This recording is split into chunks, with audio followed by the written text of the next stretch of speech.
બેડેશ્વરમાં 2 દિવસમાં ઝાડા ઉલટીના 48 કેસ સામે આવ્યા છે। કોલેરાના 3 કેસ પોઝિટિવ આવતા તંત્ર હરકતમાં આવ્યું છે। પાલિકાની 20 ટીમો દ્વારા ઘરે ઘરે સર્વેની કામગીરી શરૂ કરાઈ છે। 2700થી વધુ ઘરમાં ચેકિંગ કરી ક્લોરિનેશન માટે ગોળીઓનું વિતરણ કરાયું છે। પીવાના પાણીની લાઇનમાં ગંદુ પાણી ઘૂસ્યાની ઉઠી છે ફરિયાદો। પાણીની બહુ સમસ્યા છે। પાણી બહુ ગંદુ આવી રહ્યું છે। જામનગર નંબર 1માં જે આ પુલિયાનું કામ થઈ રહ્યું છે ત્યાંથી પાણીની લાઈન લીક જ છે ને પાણી ગંદુ આવી રહ્યું છે।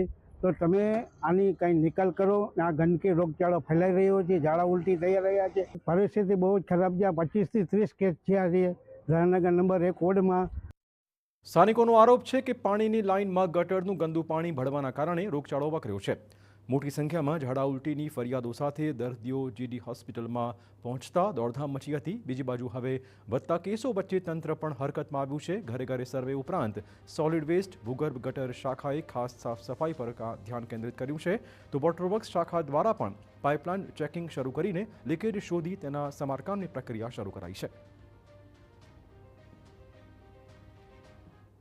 આરોગ્યની ટીમ, વોટરવર્ક્સ ટીમ, ભૂગર્ભ ગટરની ટીમ અને સોલિડ વેસ્ટની ટીમ દ્વારા ગઈકાલથી જ અમારી કામગીરી શરૂ કરી દેવામાં આવેલી છે।